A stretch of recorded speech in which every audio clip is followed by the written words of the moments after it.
அன்பை கண்டடைந்தே தேவ சமூகத்திலே.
For an income for the church.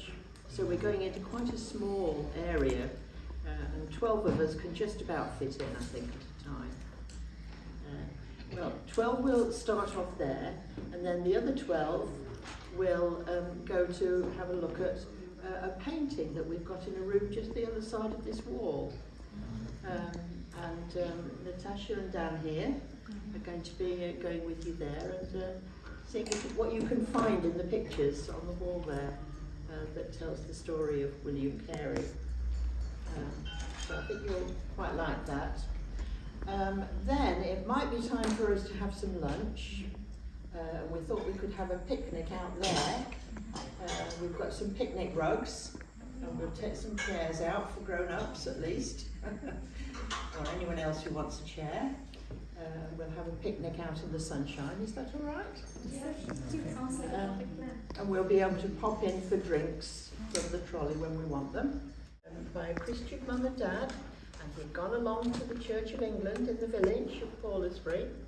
But when he was 17, he had what we would call a conversion experience, where he told God that he wanted to give his life to him, and he wanted to let Jesus into his heart.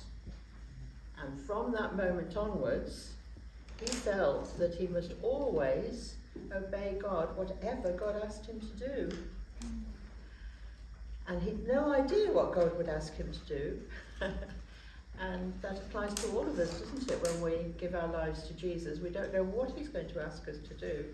And he may surprise us. And sometimes I think God asks us to do things which we did, I couldn't do that. And then we find that God helping us, well, we can. And I think that's what happened to William Carey, really, because he was a very ordinary little boy. His dad was just a working man, you know. He made cloth as a weaver. He did get a job as a school teacher, but not because he was specially clever or anything like that.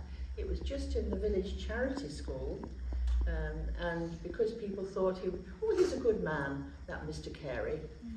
You know, he'll look after the children. He'll teach them how to read and write. He hadn't been to university or anything like that. And Carey was very fortunate to go to school at all in those days, because not everyone got the chance, and so he learned to read and write. But I've lost my thread now. What was I talking about? I'll have a drink of tea. Yes, about him being very ordinary. And you know, when he went to work, he was a working man. He made boots and shoes, a leather worker. He did his apprenticeship. No question of him going to university or anything like that. Not when he'd not been to a proper school even. But he taught himself all sorts of things. And, you know, what sort of hope was there for a man like that?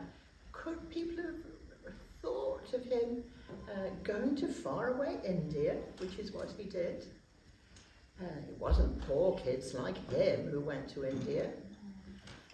It was rich, posh kids usually who went there. Could they thought of him learning an enormous number of languages? He was working on 6 when he was here, just for the fun of it. And God used that skill in India to translate the whole Bible into different languages, and parts of it into many others as well. And who would have thought that he would have pioneered female education in India, in that part of India? Who would have thought that he would have founded a university, the first in Asia, able to confer degrees by royal decree, where people could get degrees, and just like they could in big Danish cities, same standard. Who would have thought it? So many things he did. Who would have thought he would have a 5-acre garden in India, all set out like a botanical garden? So many things he did. Who would have thought that he would have helped found the Agri-Horticultural Society of India? And who would have thought an American university would give him a degree? You know, Doctor of Divinity they called him. So many things happened to him that nobody could have dreamed would happen to such an ordinary little boy.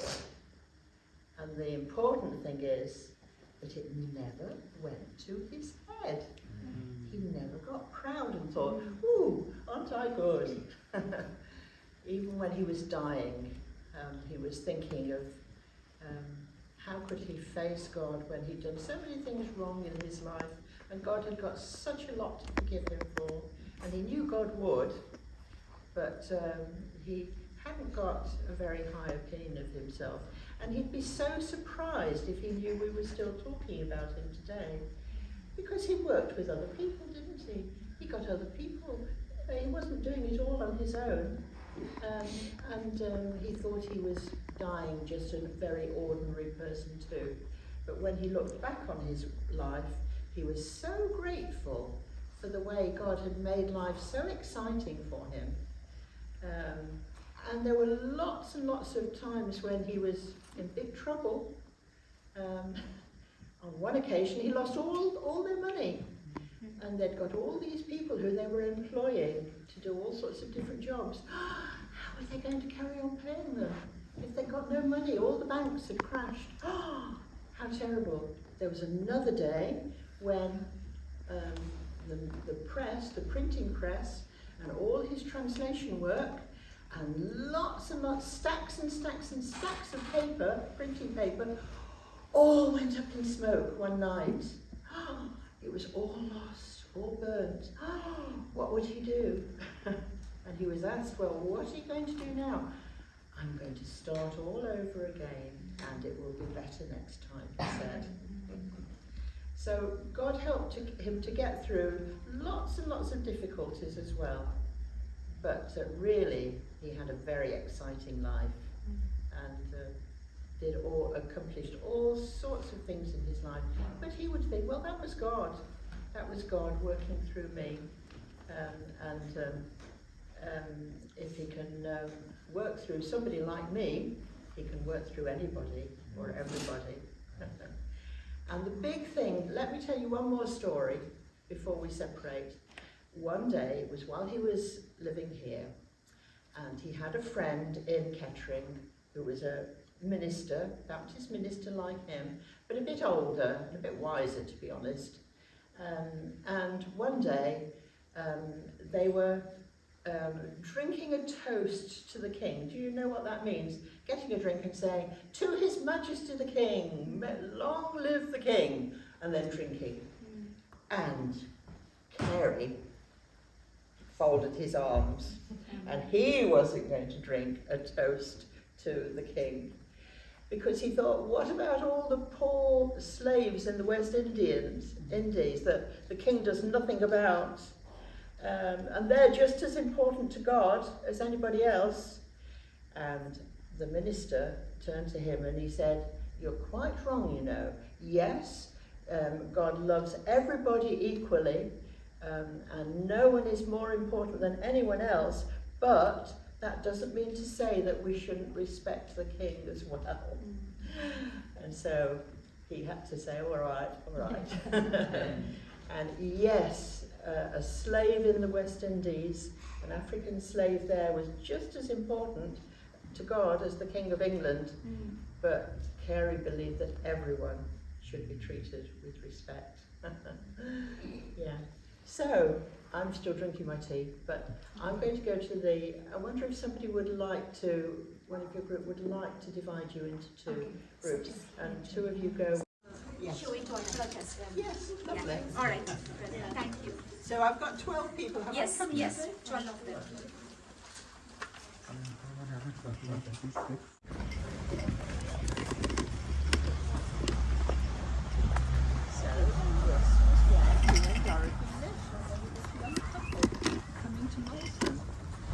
And you see this bit sticking out here?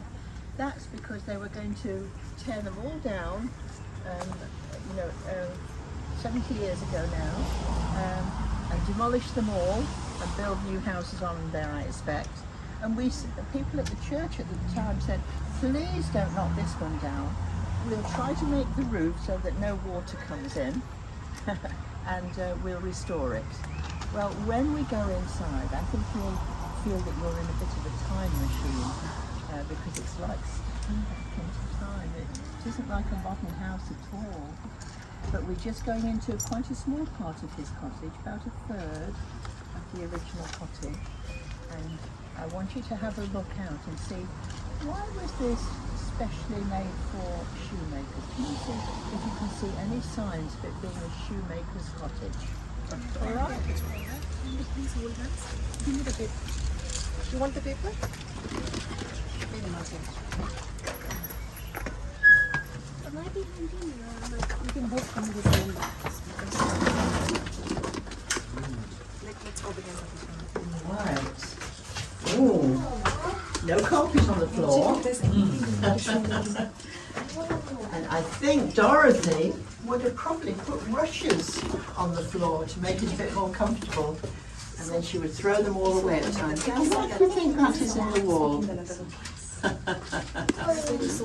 It's a trough in the wall, and that was for a shoemaker to soak his leather and make it all nice and soft to work with. So that's what makes it a shoemaker's cottage, really, that trough in the wall where he would have soaked his leather. And this is the workbench he used.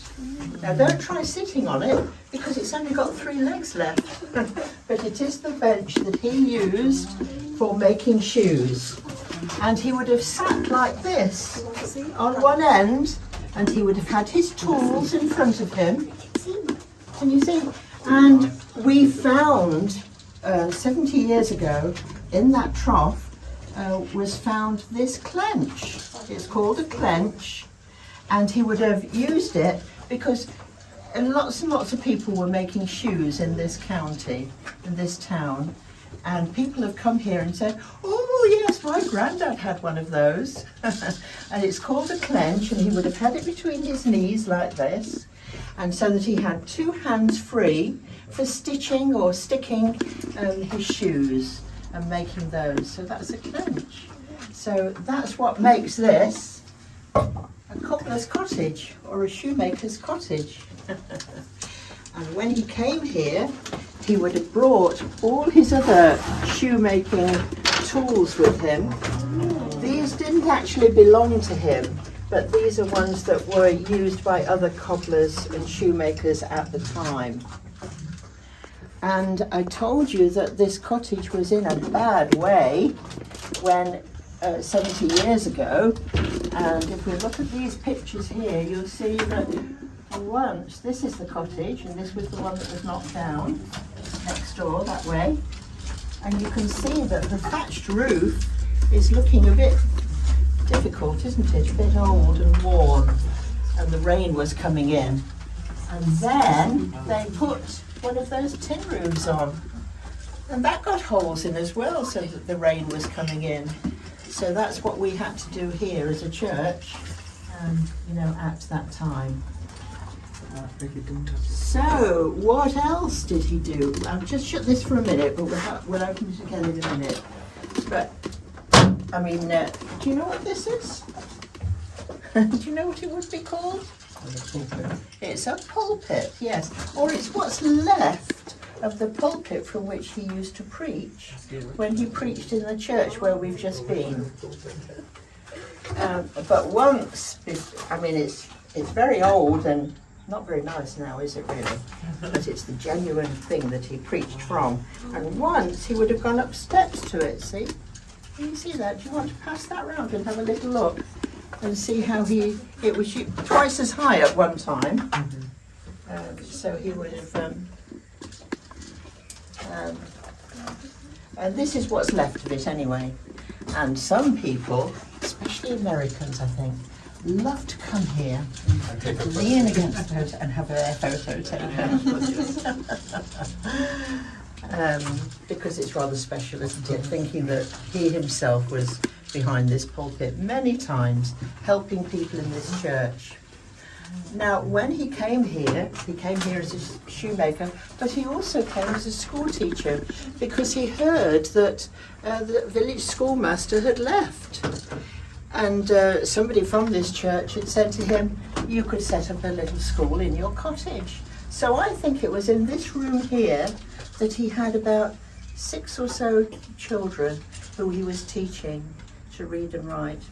And one of the things that he wanted to teach them was about the wonderful world out there. He wanted to teach them geography.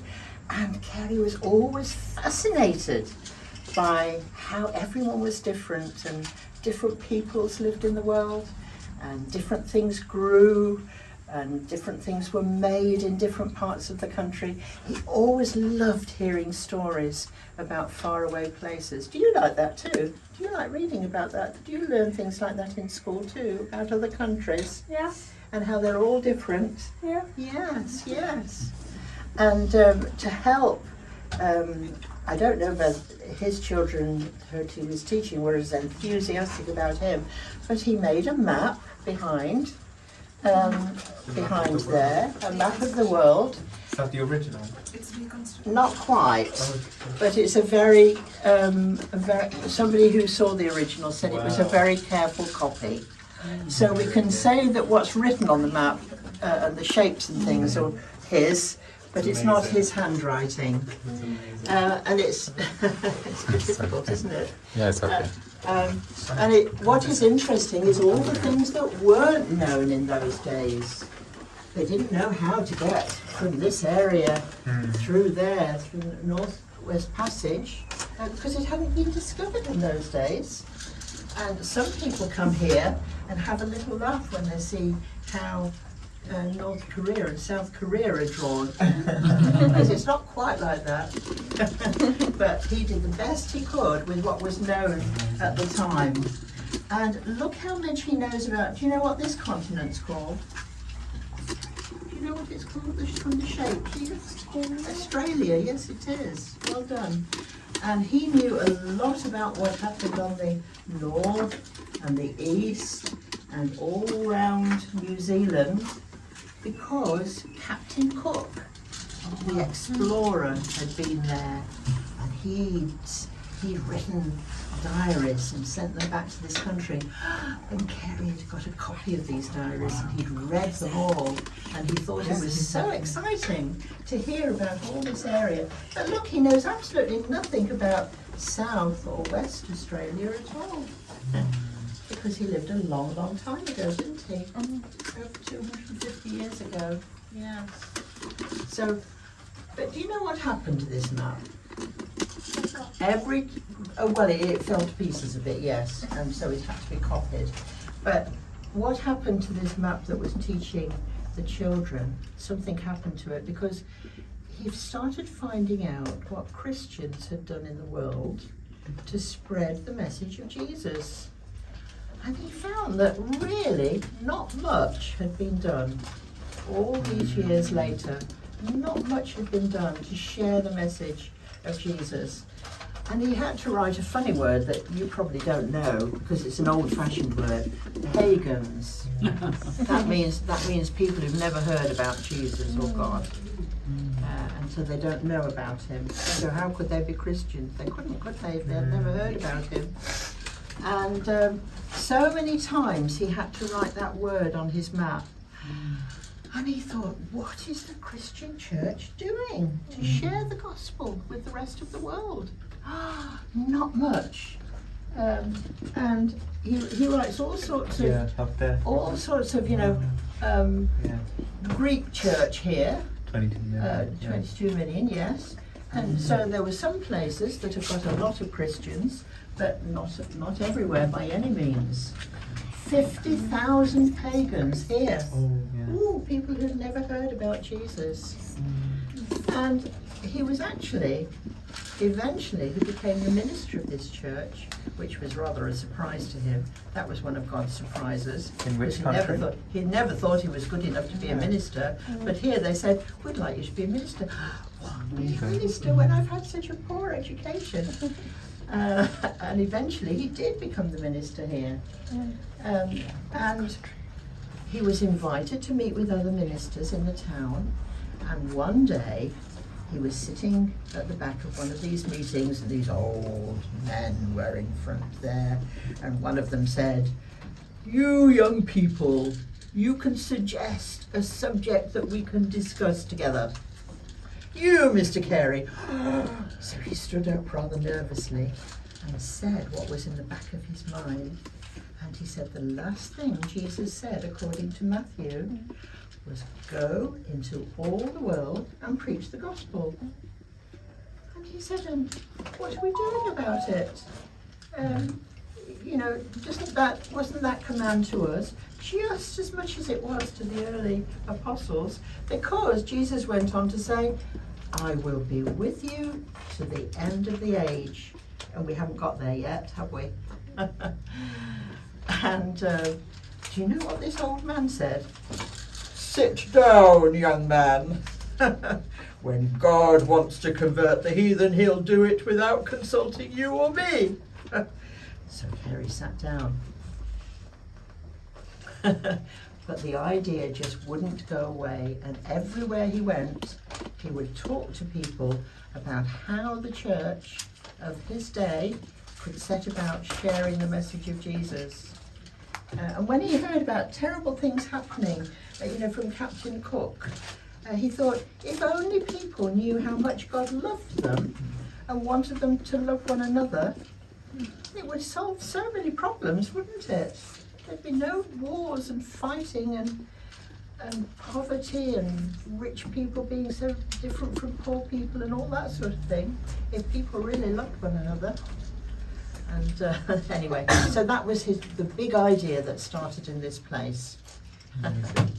And to the grown-ups, I'll say that when his great-grandson came here to this cottage, he was writing a book about his famous great-grandson.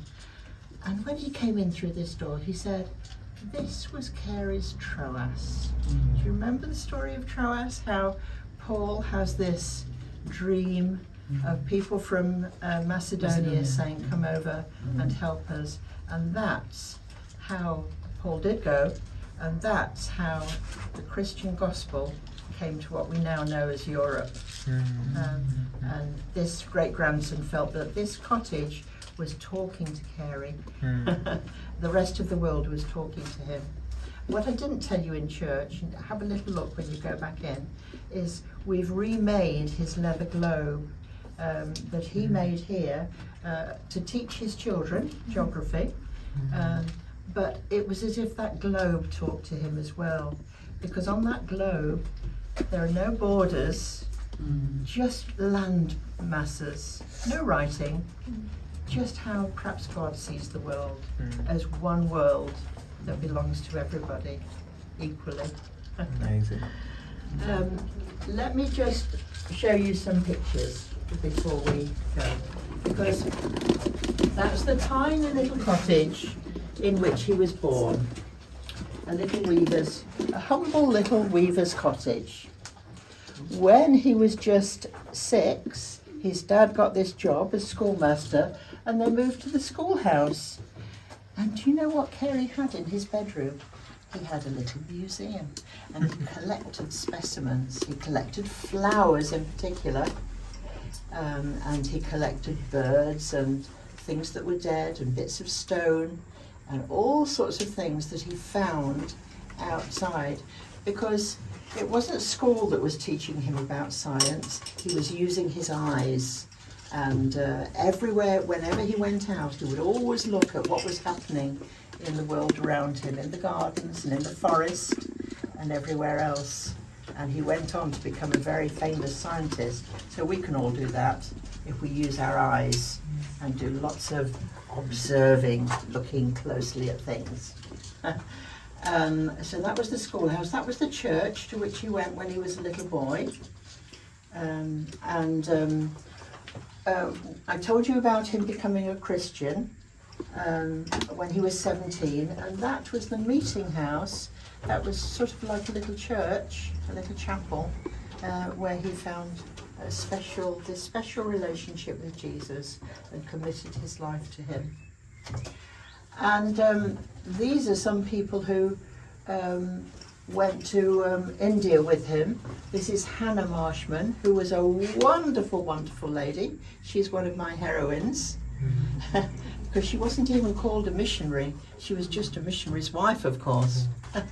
But she was the one who Carey encouraged to pioneer education for girls as well as boys.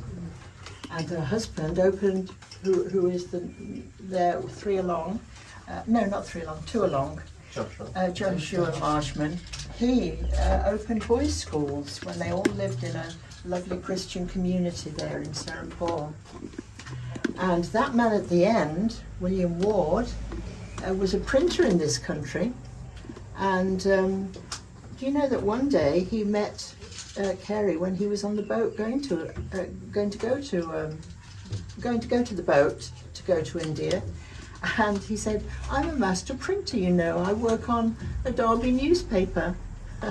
And Carey had laughed at him and said, "Ah, just the man I shall need when I get my translations ready for printing." And they both had a little laugh, and they both parted. And do you know that 7 years later, there was that man arriving in India and saying, "Do you remember me? We met 7 years ago. Do you still need a printer?" "Oh, yes," said Carey.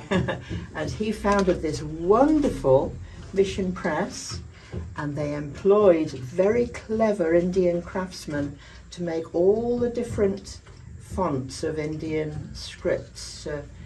You know, because do you all speak Tamil? Yes. Because you know you've got a special script, haven't you, which is quite different from other Indian scripts. And these clever Indian craftsmen made all the different movable type so that Carey could print the Bible in all the different languages. So those are the people there. Let me just show you when I told you he rebuilt the church, didn't I? Did I tell you that? It was falling down when he came, and he decided it really needed to be rebuilt, otherwise people were going to be in danger of being buried alive, as it says in this letter.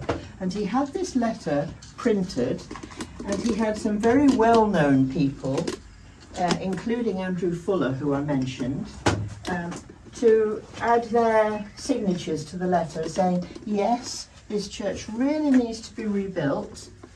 And Carey used to take this letter around with him all over the place. And when he was in, and I think he used to talk about his ideas for the church sharing the message of Jesus with the world when he went. And one man said, "All right, I'll give you some money for rebuilding the church, but why don't you write down your ideas and then people will take you seriously?" "Me write a book," said Carey, "when I've had such a poor education." But he began writing a book when he was here, and it's called An Inquiry. It's got a very long title, actually. And this was the book he wrote, and it's been in lots of different editions since. Some of the grown-ups might have heard of The Inquiry, because in it he poured all his ideas for how the church could set about world mission. And so he started writing it here, and it's quite funny to think that he didn't think he could write a book, because by the end of his life he'd written so many books, textbooks for schools, textbooks for university. He'd written books on botany and forestry and agriculture. This is his handwriting here. He drew the church here into a sort of promise that they made called a covenant. Now this is one of our big treasures, and let me tell you about this one. Because it's, I don't think I had a folded up copy. Can you see how it was all folded up originally? You can see the fold lines, can't you? And it looked just like that. We've actually got copies of this typed out in church that you can take away if you want to. And when it was decided that the Missionary Society would be founded, and the minutes of that meeting are on the wall there, they met together to discuss, well, how shall we set about it? And what shall we do? And who will be the first missionary to go and wonder? And you know, really, Carey was very, very poor. He hadn't got boat fares to go off to the other side of the world. He'd got a family by that time that all needed supporting and looking after. 3 little boys were born in this cottage here. And so he kept quiet, although he was longing to go on a big adventure like that and to be a missionary. But then this man came on the scene called John Thomas. And he said, it's India. I've lived in India for a little while. I'm a ship's doctor and I speak Bengali fluently. And it's India that needs Christian missionaries. And I've heard that you founded a society. Well, what about starting with India? And Carey had other ideas, really. But he came along to a meeting, and Carey asked him how cheap it was to live, how easy it was to live in India. Oh, it's so cheap there. He said, everything is so cheap. And how easy is it to get a job in India? Oh, jobs are so plentiful. No one needs to be out of work in India. I'm afraid he was painting rather a rosy picture, because it didn't turn out quite that way. But at that point, Carey thought, well, if it's so cheap to live in India, and if I could be sure of getting a job when I got there, perhaps I could volunteer. And so that's why he volunteered to go with this man, John Thomas, to India. When they got there, they found themselves in a bit of trouble, really, because it wasn't very cheap to live in India, and it wasn't very easy to get employment. And they found themselves homeless and in big trouble, really. But that's later on in the story. But coming back to in this country and this letter, it was Dorothy said, well, I couldn't come with you, could I? A baby was on the way. How could she go on a sailing ship with a baby on the way? And she begged Carey not to go. She said, you might never come back. They've got crocodiles in India, and they've got tigers, and they've got poisonous snakes. You'll never come back if you go. Oh! She was very frightened about that. But in the end, she had to give in, because she realised that to Carey, it was a matter of obeying God.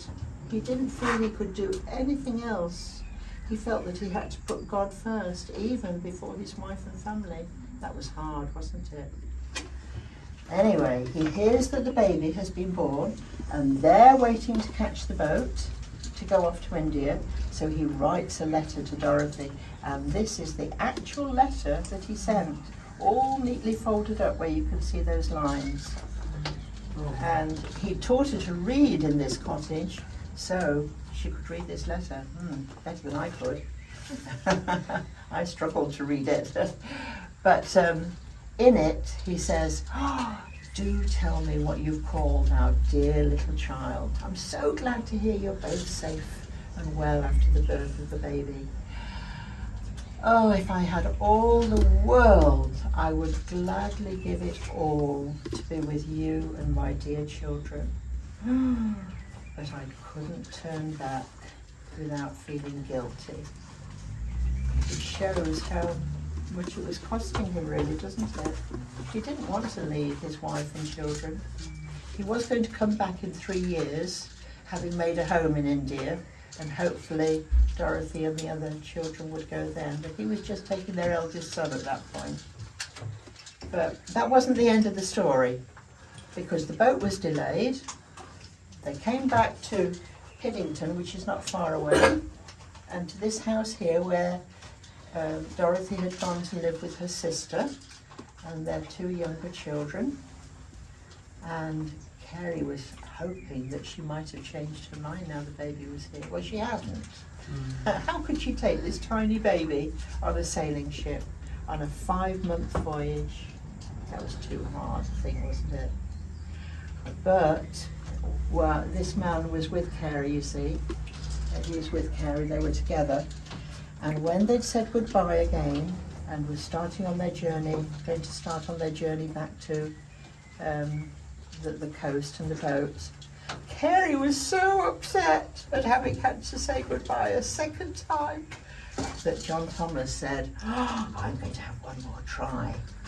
And in he goes to this little house on his own, and I don't know what he does, but he persuades Kitty, her sister, to offer to go with her. And would that make a difference? And Kitty says, all right, I'll come if that will make a difference. And Dorothy said, all right then. And 2 days later, they'd packed up and we're all going towards the boat, and there they are ready to. There's Dorothy, look, with the baby, and 2 of her 3 sons, and they were with her sister and John Thomas, and they were all going to get on this sailing ship. I think she must have been quite scared when she saw it. And do you know that it was shipwrecked on the way to India? But it's got there safely in the end, 5 months later. I wonder how long it takes you to get to India now. A few hours, doesn't it? Yes. But it took them 5 months to get there. So I like that letter because it just shows how much he loved her. And you know, I sometimes get people coming here and who are missionaries, and I find that they too have had to make lots of sacrifices in order to become missionaries. And I think they think his story is their story too. Yeah. And shall I tell you what he said right at the end of his life? He was dying. He was quite old for that time. He was 74. And he was dying, and he'd hardly got any voice left. And one of the young missionaries was coming to him, and who was going to take over the work. And he was saying, oh, Dr. Carey, you've done such amazing things in your life. You've translated the whole Bible into 6 Indian languages, parts of it into 29 others. You've created dictionaries and grammars. You've started this medical work. You've started agricultural work. You've created this university, etc.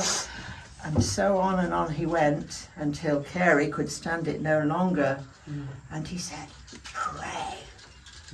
So this missionary dutifully prayed, and when he'd finished he was saying goodbye and going, and he could hear Carey trying to say something to him. So he went back to him, and Carey said to him, you've been talking about Dr. Carey this and Dr. Carey that. When I'm gone, say nothing about Dr. Carey. Speak about Dr. Carey's Saviour. Which shows that it wasn't important what he'd done, it was important what God had done. Yeah. And so you might say, well, why do we tell his story then? Go against him. It's not just his story, is it? It's the story of what God can do if people say, God, I'm willing to do anything you want me to do, and enter on that big adventure. So that's why we tell this story. And other people who come sometimes find that it's their story too. Shall we go and have a little look and see if the others are ready to come out of Thank you very much. Thank you. Things on this map really that would offend people, I think. It calls young men very indolent in this place. That's interesting, isn't it? A very small amount of space, isn't it? To work and teach and do everything in such a small amount of space. Well, it's lovely to see you all. This is my son Dan. He's just learning all about how to do the Carey experience. So he's going to give you a little talk through this lovely painting. You'll probably know lots of it already, and I'm guessing you're looking up there and thinking you can recognise quite a lot of the things on there already. So Dan might ask you if you recognise a few bits on there, and he'll talk through it. And if you've got any questions, just put your hand up and you can ask them as we go along. Is that okay? Yeah? Okay. So this painting was made 30 years ago by a group of artists in the village. And each of these panels, they all represent a different stage in his life. So the first one here was when he was a child. And you can see here, there's all the... So here he's a choir boy, and here he's reading lots of books. He's reading Latin books, so he's learning a new language. And does anyone know what this building might be up here? It's when he was a child. The cottage that they lived in? Yeah. So they lived in that cottage, And his dad was a schoolmaster, and he taught lots of kids in the village in that same house that they lived in. And Carey also learned there from his dad. And here's this building here. That's the church in the same village. And like I said, he was a choir boy in that church. So on the next panel, this is when he's a bit older now, and he's now working. So he makes shoes, and he also teaches, like his dad did. He teaches in the same building as he lives in. Does anyone know what this is here? It's the hint. It's in the museum. Not quite. It's something. I think it was one of your favourite things. One of your favourite things that you saw in the museum. The map. Yes, it's the map. So the map that he drew himself. He used it to teach all about the world. His favourite bit was the islands around Australia, because he read the books of an explorer called Captain Cook, who had explored all of Australia and New Zealand and mapped out the whole area, and he found that very, very interesting. And you can also see the globe there that he also used. And here is him working on his shoes that he made. And he used to walk all the way to a town. It took him, how long did it take him? Do you know? It was Kettering. It's Kettering. So it was A about long way. 6 miles, 7 miles. And he would walk there and back with a bag of heavy shoes to sell once a fortnight. It would And take every him time I hours. drive down there, I think of him. I think this is so much easier. He would have had to walk hours and hours to get there, and then he'd have to walk hours and hours back just to take some shoes. And here is the cottage that you've just been in over there, where he lived in Malta. As you can see around the panels, you see all these flowers and birds. And he was very, very interested in wildlife, and birds, especially plants. He thought plants were very, very interesting. Does anyone know what these birds might be? Sparrows. Or not quite. They're the same size as sparrows. This one here is a robin, and these ones, they're blue tits, and that one is a long-tailed tit. So you get these all in lots of gardens all across England. So you would have seen lots and lots of those. Then there's lots of plants as well, and then this bird here is a swift, and they fly high up in the sky. There's a butterfly there, and over here they've got some mice, and there's a squirrel and a woodpecker as well, and they drill holes in trees to lay their eggs in the trees. They make their nests inside them. So the next panel is when he was working as a minister. He was teaching lots of people about the Bible, and he was also, as you can see here, he was learning lots of languages. Does anyone know what languages he was learning? Bengal. Oh, that was later. So he didn't quite learn that yet, but he did that He did later learn on. it though. He did You're learn right. it, yes. He did learn Do it. you know? He did learn Latin. Do you know? No, it's going to take Oh, you're going to say Bengal as well. So yeah, he learned Latin, but he also learned Greek, Hebrew, Dutch, French, and Spanish. 6 languages. He was learning all of those at the same time. It's quite a lot of work. And he was teaching at the same time. So here, that was the church in a village called Olney, where he became a minister. When he first, if I'm getting this right, when he first went to become a minister, they turned him down. So he prayed about it, and then he tried again, and then he became the minister.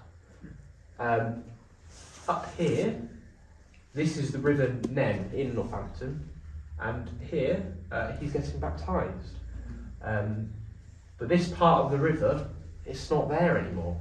They put a train station there, and they moved the river around it. But they put a little plaque in the station to say that William Carey got baptised there.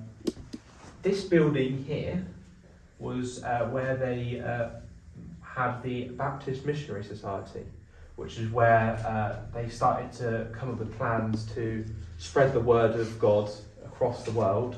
And eventually William Carey became the first missionary to leave there. And as you can see, he went to India. I believe it's Calcutta was where he was based mostly. So here's when they start to make their journey. And he went with his 3 sons, his new baby daughter, and his wife, Dorothy, and Dorothy's sister went with them as well. Dorothy didn't want to go at first, so her sister said, "I'll come with you," which changed Dorothy's mind. The journey took them 5 months on a boat to get there. A long, long journey. And the boat crashed a couple of times and they had to get it repaired. But eventually they made it all the way to India. So if you see here, they had to go from England, they went all the way around Spain, all the way around Africa, and then eventually they got to India. So a very, very long journey. If you see, the wildlife has now changed. It's now showing birds, plants, even tigers, all from India. Because he started to learn about all the wildlife in India instead when he moved there, and he taught people all about plants, and he became a professor of botany. So the next stage is translating the Bible. Now this is where, as you said, he learned Bengal, and he translated the Bible into that and lots of other different languages. Over 30 languages he translated the Bible into. Quite a lot of work. So you can see here is him translating the Bible, and he also did a lot of other work in India, and he helped to make some horrible things that they were doing illegal, which you can see here.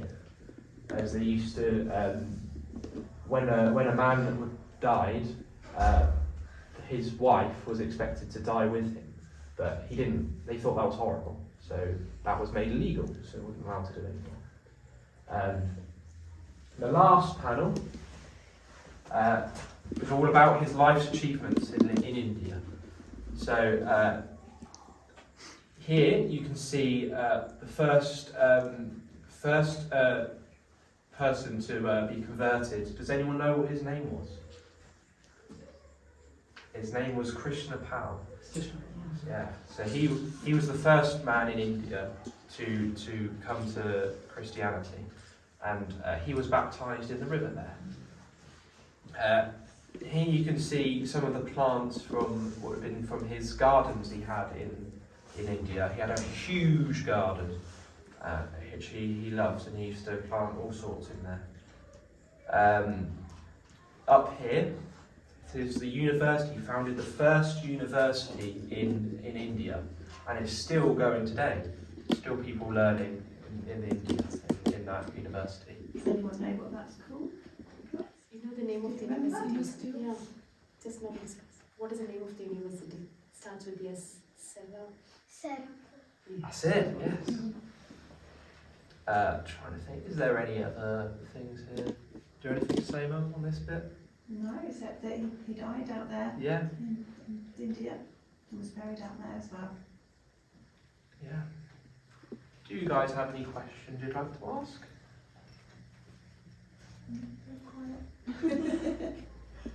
Have you come across this? Expect great things from God and attempt great things for God. Have you come across that? She said that he also saw poisonous snakes. Yes, there was lots of things about there. The poisonous snakes, tigers. They would have had lots of different things out there. I think it must have been a bit of a shock. Yes.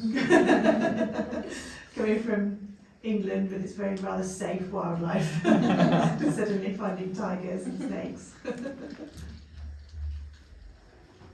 So I'm always really inspired by this phrase, which was, it was inspired by Isaiah 54:2, which was he heard a sermon, and that was what inspired him. Now I know you guys are familiar with this phrase because this is your church challenge for the year. Is that right? Yeah. That's what I just trying to ask Yeah. about. Ah, okay. So, if somebody can read Isaiah 54:2. Yeah. I'm so impressed after looking this passage. I just want to. Yeah, it's interesting that it was your. Because that's what God's given a vision for our church this year. Yeah, it's amazing. Yeah. Enlarge the place of your tent, and let them stretch out the curtains of your dwellings. Do not spare, lengthen your cords, and strengthen your stakes. Yeah. So it really ties it. The quote of expecting great things from God and attempting great things for God is kind of about enlarging your tent, isn't it? Thinking, well, this is what my life is, but actually, what could I do if I trust in God? And often we look at all these things that happen, and these great things that have happened in the Bible, but we need to be inspired sometimes to attempt those things, because William Carey was just very ordinary. Moses was very ordinary, and yet King David was very ordinary, wasn't he? He was just a shepherd boy. And yet God used them to achieve quite amazing things. And who knows, that could be any one of us in this room, if we're brave enough. Sorry, any other questions? Are you all ready for a drink? Probably. So we had an open day on Saturday. We had our festival, and I run the girls' brigade here. We have 30 girls, and they did a whole thing, all a bit like you. They did a display of all about William Carey. There's only a little bit that's left, but it was all flowers based. They'd done this flower display, and we had the museum open. So they were able to welcome people in and share what they knew about William Carey. So do you think you guys will be able to do that now? Do you think you'll be able to share that with people in your church? Yeah? You've probably been doing that already, have you? Yeah? No? Oh! Is that going to be your next challenge then? You're going to do something to tell the people in your church about William Carey? Yeah. Lovely. What would be your favourite thing? There was four actually.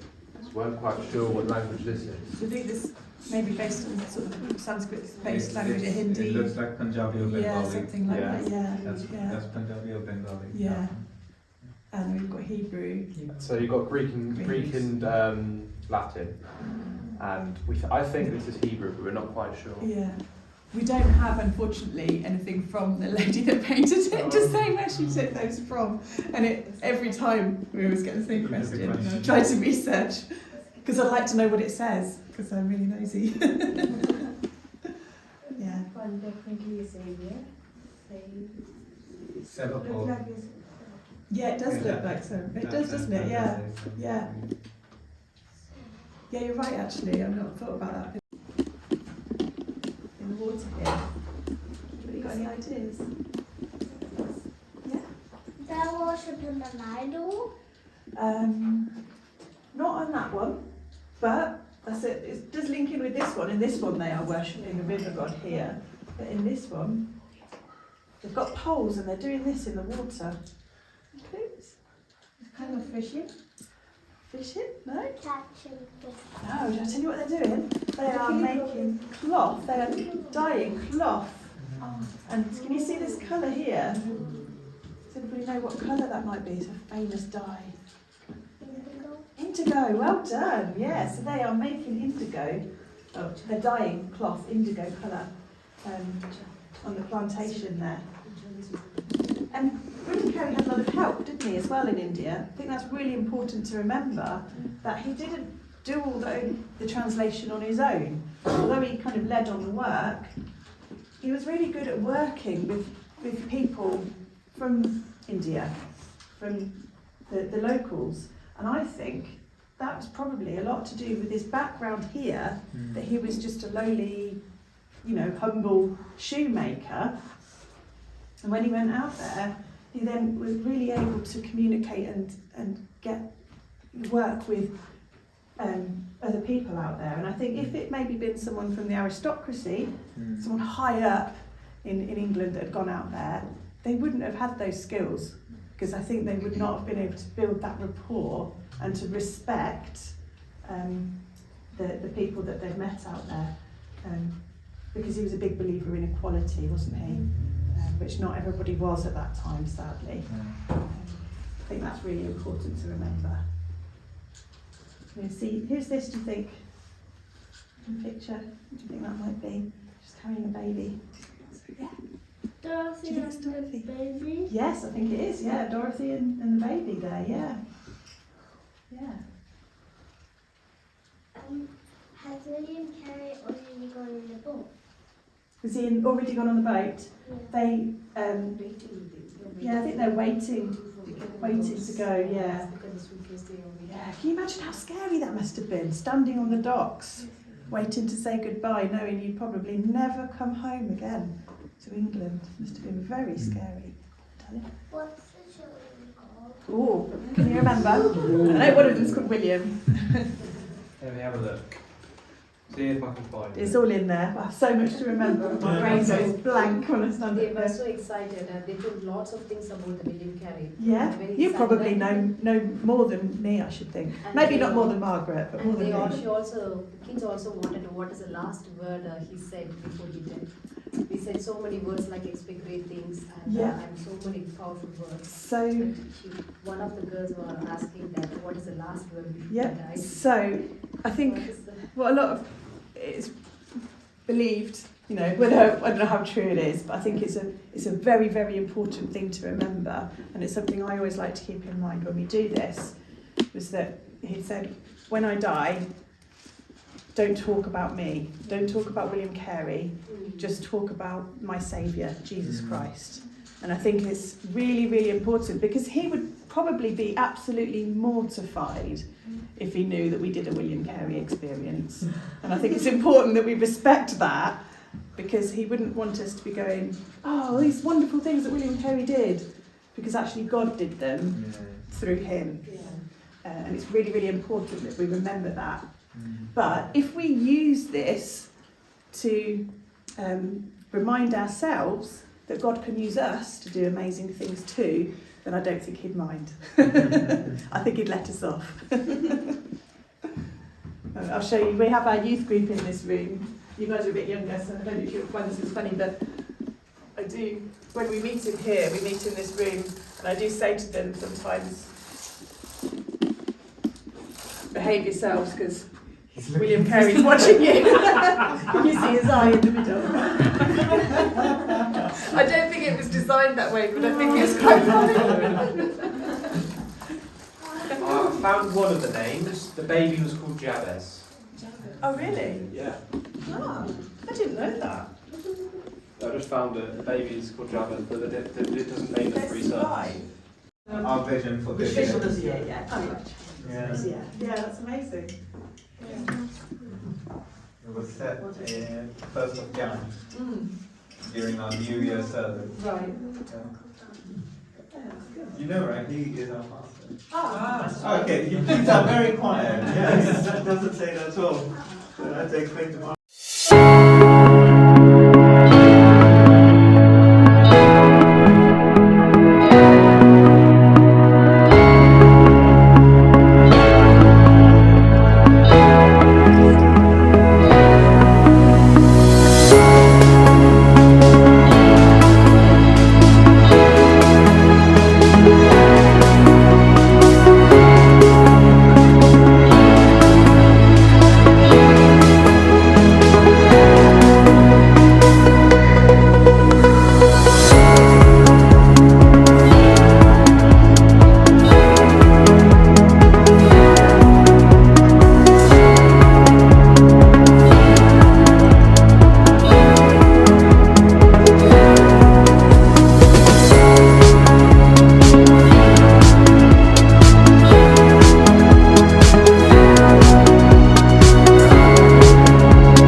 Actually, no.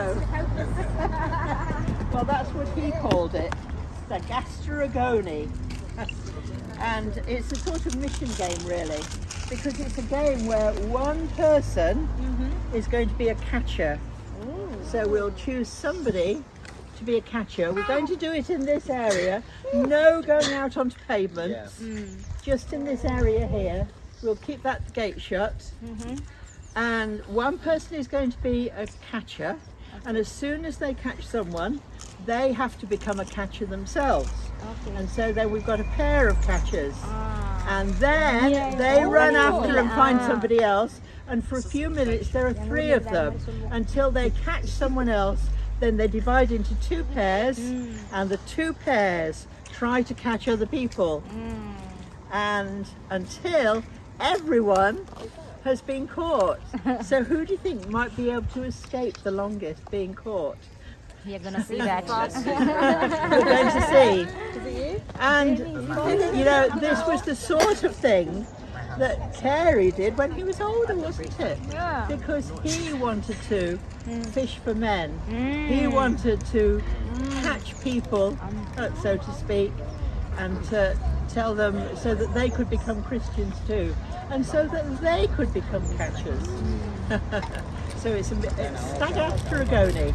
So I wonder who would like to be the first catcher. Who wants to be the first catcher? We'll try to move things away first before we do that to make a nice space in the middle here. One of you boys want to be the catcher?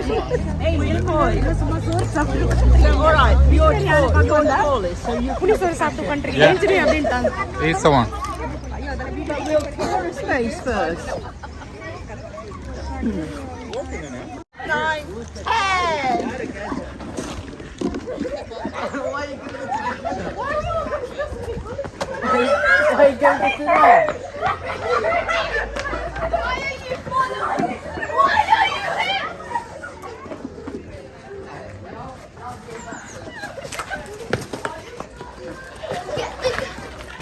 Wait, we're not allowed in the park. Oh, we're not allowed. No, only here. Only here. We're not allowed to go out. No, not outside. Okay? Try to spread out and stand. Don't stand in groups. Spread out and stand so you get confused with the cat. Come on, spread out. Spread out and stand. Shut this gate. Yeah. I didn't think of them going out there. Yeah. Yeah, it's closed now.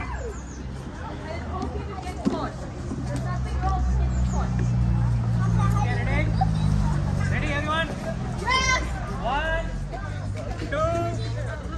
Spread out, spread out, spread out. Start. Coming. Eden is coming. No, only you. Puri.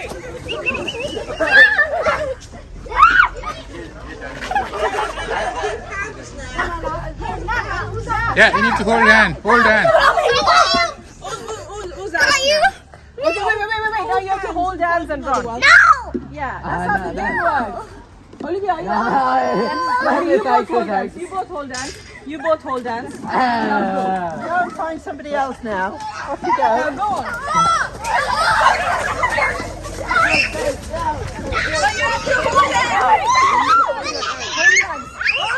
Hold hand.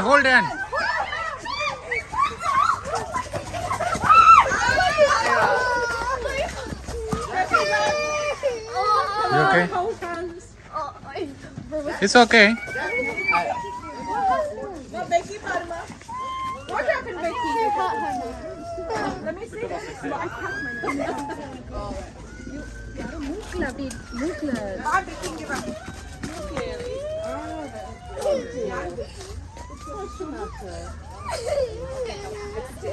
Okay, she can take rest. Okay. Slowly. Hey, slow. Yeah, you can run slowly. My bad.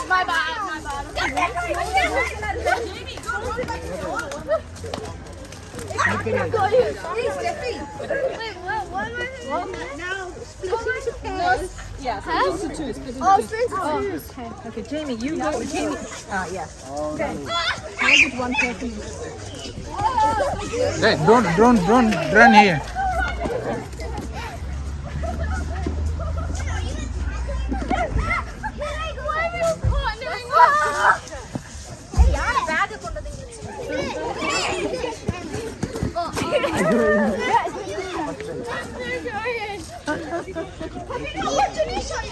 Think strategically.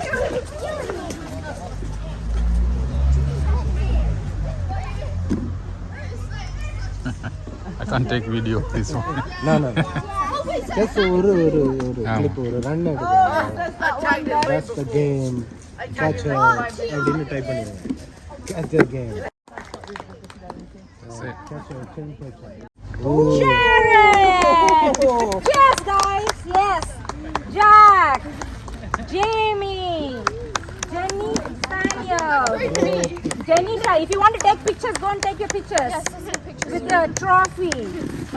Candy. Come on, guys. Picture. Come on. Come quick. Show me. Very nice. Show your trophies up. Very good. Hey! Wonderful. Okay, thank you.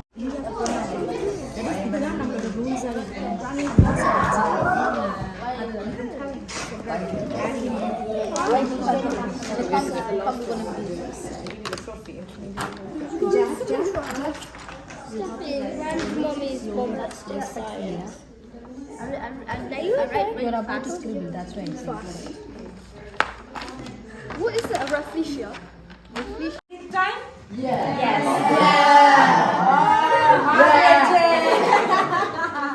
All right. I think we had a wonderful time today, and especially because we learned so much about William Carey, and he's so close to our hearts because of the country that we are coming from. It was really wonderful, and so much we learned more today because there are so much things that we learned more here about that. And thank you, Margaret, and thank you, Natasha, and thank you, Danny. You guys really, it was so well organized. And thank you, big claps for that. Thank you so much, and really we appreciate that you're carrying this on to the next generation. So I think our kids, when they grow up and come here, probably Danny is going to be here showing around, and his kids showing around, and that's what we want to see. That's what we want to see, the next generation coming up. And we all, what is the famous saying of William Carey? Expect Great things for and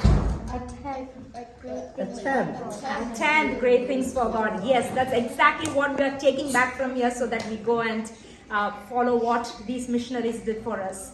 And thank you, Margaret, for all your time and all the hospitality. It's really wonderful. We just want to thank you with a small gift that the kids have written a card for you.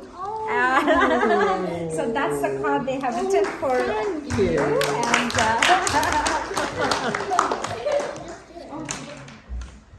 you're going to take some time to read that. Oh, I should treasure that. Thank you so much. Thank you very much. Yeah. Oh, that's lovely. Yeah, and lovely. this is a small souvenir from our end, but we want you to open this, and we want to see your. There's something special. So that's from City on a Hill. Yeah. Church, Langley.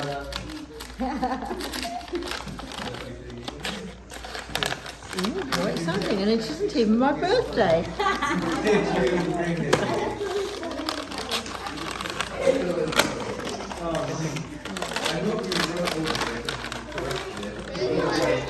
It isn't going to jump out at me, is it? In a box. There's so many layers to that now. Oh! It'll probably be a... No. Oh. So many. Oh, yeah, it's very well done up, isn't it?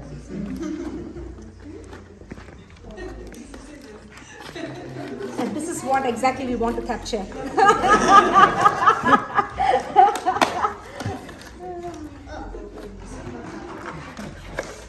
Oh! Oh! A mug to a mug. Oh, with Yeah. nice compliments from City on a Hill, Church, Langley, Slough. Mind the Gap Kids. Yeah. That's wonderful. Yeah. Thank you so much. Oh, I shall enjoy using that very much. Thank you very much. To remember us by. Yes. How could I forget you? Yeah. Anybody else want to come and give a? Anybody wants to say something, you can. It's your floor is yours now. If you want to say something, you can say something. Yes, Nina, go ahead. Yes, Candy. We'll still be safe. Yeah, Candy wants to say something. Thank you for teaching us all about. Sorry, dear. Thank you for teaching us all about William Carey. Ah, bless you. It's been such a delight to meet you all. Anyone else? Eden wants to say Eden's going to say something. Oh, he was so good at Staccato, wasn't he? I mean, even the adults, if you want to say something, you have a lot of teachers here, volunteers. If you want to say something, the floor is yours. If anyone wants to. I would like to say thank you to your teachers for bringing you here today. Yes. Because I know you say that, you know, it's been nice for you to come here and you've learned a lot, but actually you're a great encouragement to us as well. Can't tell you how much it encourages us in our faith to have visitors coming to hear your stories. So thank you. Thank you.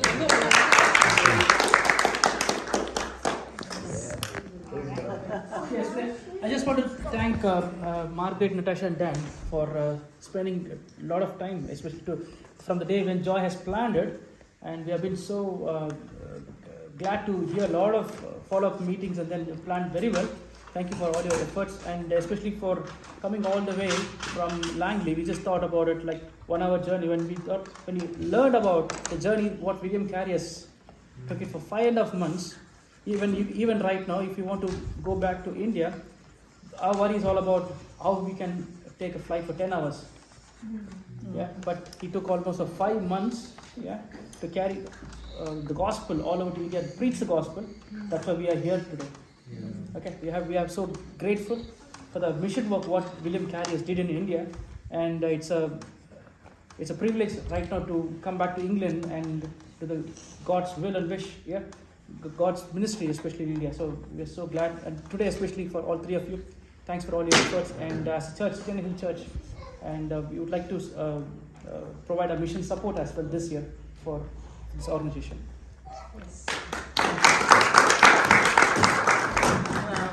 Thank you very much, and as Natasha says, it's an inspiration to meet you all and talk to you and hear about your church and what you're doing there. And how lovely to have such a big group of children in your church. We're lacking them a bit now, aren't we, at the moment? They come and go. But yes, it's been inspirational having you all, so thank you very much. And if anyone wants another work. I like it because it tells us about William Carey. I like that William Carey had lots of pictures so that anyone who came could see his friends. William Carey is a very nice man who is very grateful and respectful. I enjoyed the trip because we were looking at his house. The trip was very interesting, and I really like what we learnt today about William Carey. He's a very good pastor. William Carey wrote the Bible in 6 different languages. The trip was very fun, and I liked the mini music. I really enjoyed the trip, and I like how he was like preaching to the Indians. Okay. The trip was really fun, and I learned new stuff about William Carey. I learned a memory verse: accept great things from God and attempt great things from God. 3, 2, 1. William Carey! William Carey! No jumping, no hopping, no. No, go. I didn't have Sanu, go. How do I do it? Come on. Sanu, come on. Oh, grandpa. Put it. That's it. Take it and give it to Sharon.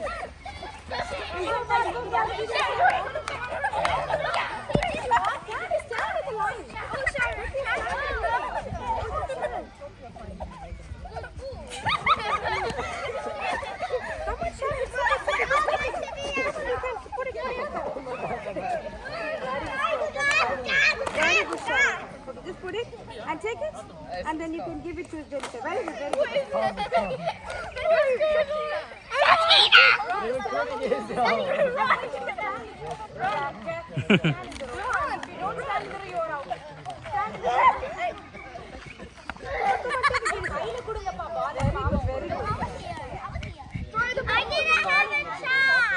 That's the last person.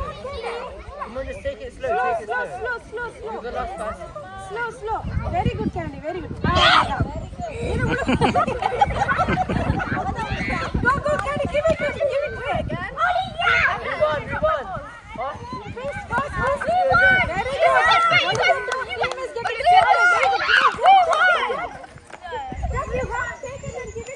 Oh my days! They're so experienced with the pool!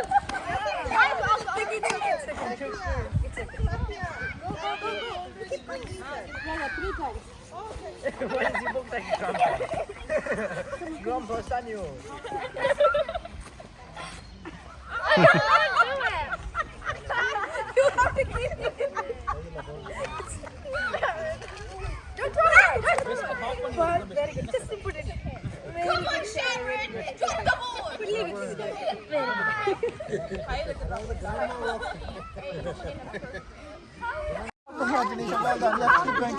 done.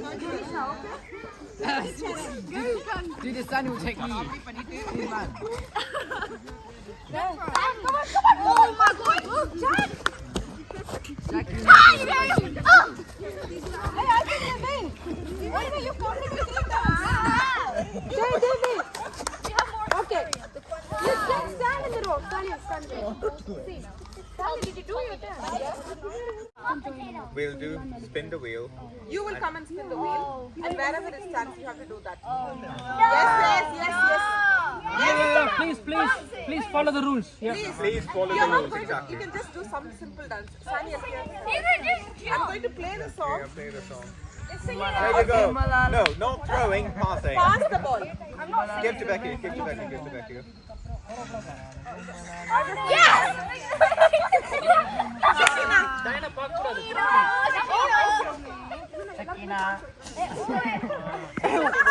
Candy, that almost hit her head. Don't throw ball, ma. No, he's not throw the ball. No, what's wrong? Okay, Play gently. so you need to press on spin.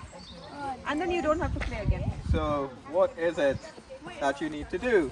Jack, sit down. Walk in the same spot. Please sit down, Jack. Walk in the wood. In the same spot. Keep walking in the same spot. I don't want to sing. That's not walking. I'm just what?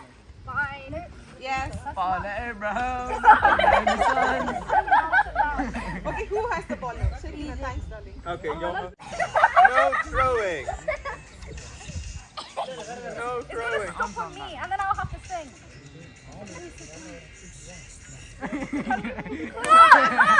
Jack. You didn't pass it to there one time. I don't want to sing. Spin the wheel. They never know. Jack, I'm on three. Bring it.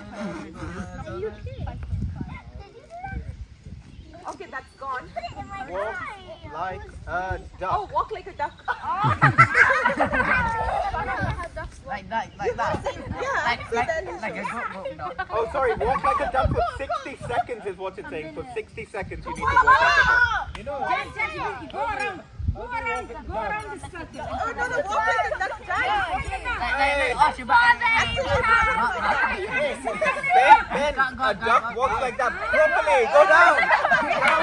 Down. There we go. Now walk. And then walk. Make a nice Hey, not on your knees. Back. Say quack. Say quack. You get me, Baba. You don't have to sing like a song. Sing a song. Tell a funny joke. She's going to tell a funny joke. You need to turn around. Tell a funny joke.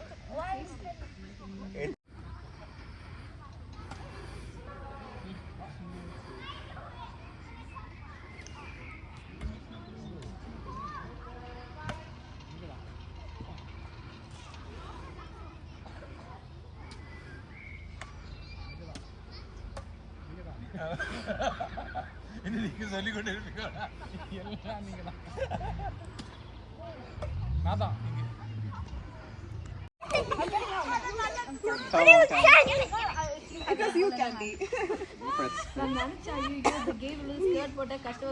10 push-ups. I made it not easy.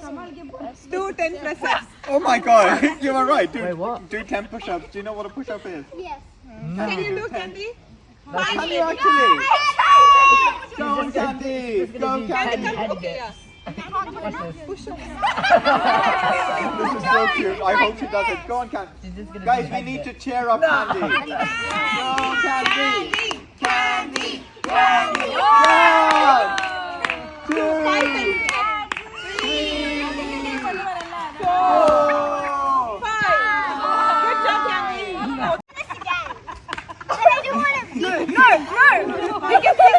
Sing a song, Aka. Aka. Olivia asked to sing a song. Sing it right. Have you?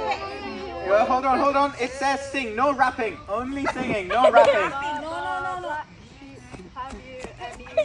Yes. No, yes, no, yes. Daniel, you do the last one. Cakes for my birthday. Cake. Very Cake. lovely. I love big cake. They're orange. Where's my cake? I got to get Sam is going to spin her wheel. You can press up. No, that's going to be tough for you. And it was already completed. We did great like a donkey. You know what? What? 8, 9, 10.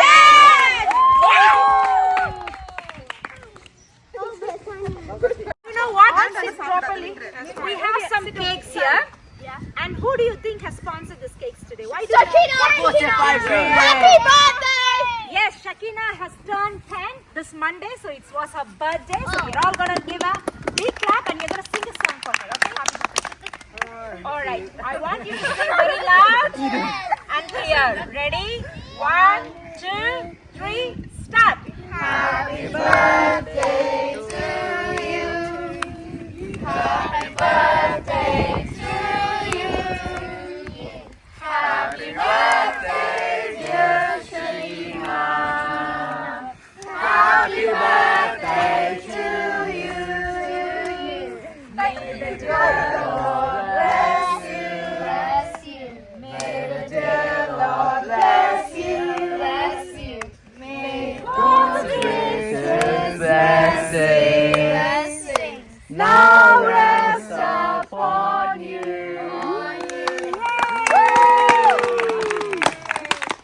Even the uncles have come to All right, Shakina, do you want to say something? One more time. You want to say something? Uncle has not took a picture. It's on there. Uncle, it's there, recorded. Rest upon you.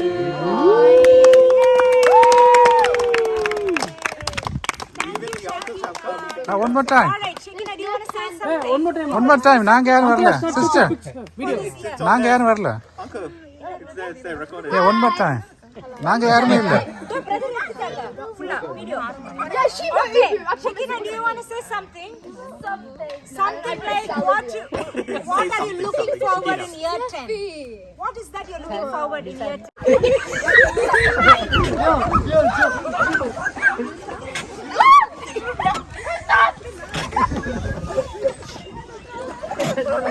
Bro, I think I just got arms from doing this. I'm hanging on to my life. I'm hanging on to my life. Let's go going higher. We got much higher.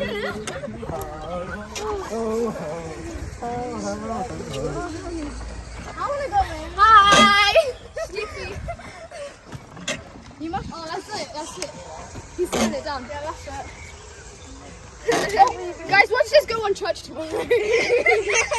We're gonna be on the huge. That's it. That's enough. Yeah, that's enough. I wanna go. No, you don't.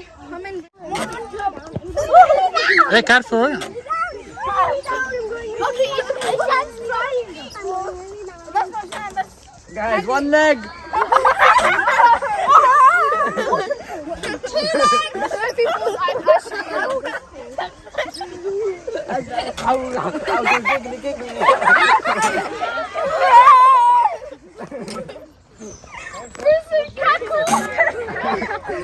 I will cackle. Guys, Go and come back, and also we we pray that whatever we learn today, help it to stay in our minds for the rest of our lives. And also we thank you for Jain uncle who was able to drive the van all the way from here, there and back. And also we thank you for Vivian as well, who drove the car safely and took us there and back. And Lord, help us to have a good rest of the evening, to rest well and to be in your presence once again tomorrow. In Jesus'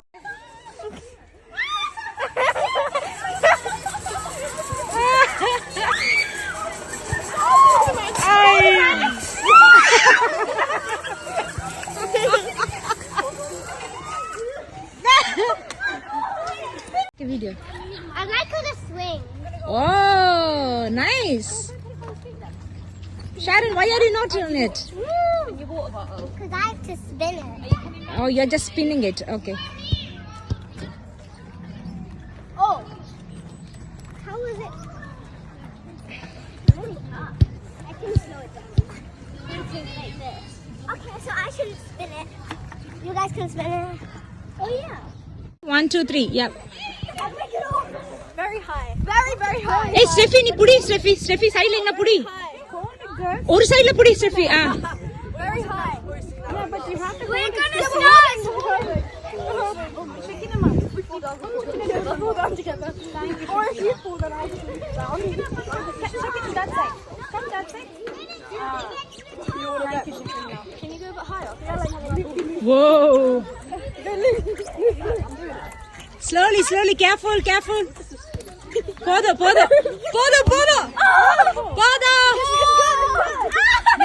No more. Let me be free. I want to fly. I'm the biggest bird. I'm the biggest bird. You okay? Shakina, you can't get Shakina. You want to sit? Try Shakina? No, va? Idhula poniya? Janisha, you want to go in this? Janisha, you want to go in this? Okay, hold on. Janisha wants to go in that. Yeah, time. Wait. Stop. Wait. I'm taking video. And the video la adu nanu anupa poren inikku Satish Ganesh. Oh yeah. Oh me. And Dina idu. இப்படி பண்ணனும். Hello இது என்னது இது? ஊஞ்சல் ஆடி தூங்கிட்டு இருக்கீங்களா? Good night. Go to sleep and we'll push you really hard. No. Stanley is coming. இங்க பாருங்க. ஐயோ கொஞ்ச நேரம் ரிலாக்ஸ் பண்ணிட்டு. Okay. No, relax. இல்ல, that's it, Bekima. That's it. That's it. See, I'm here. Okay, Becky. Yeah, gentle one da. Okay. Go. Wait. Oh, okay. Let's see if Joy Auntie can beat me.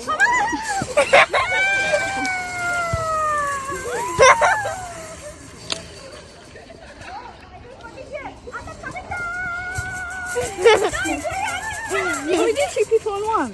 Yeah, that could breathe. Got it.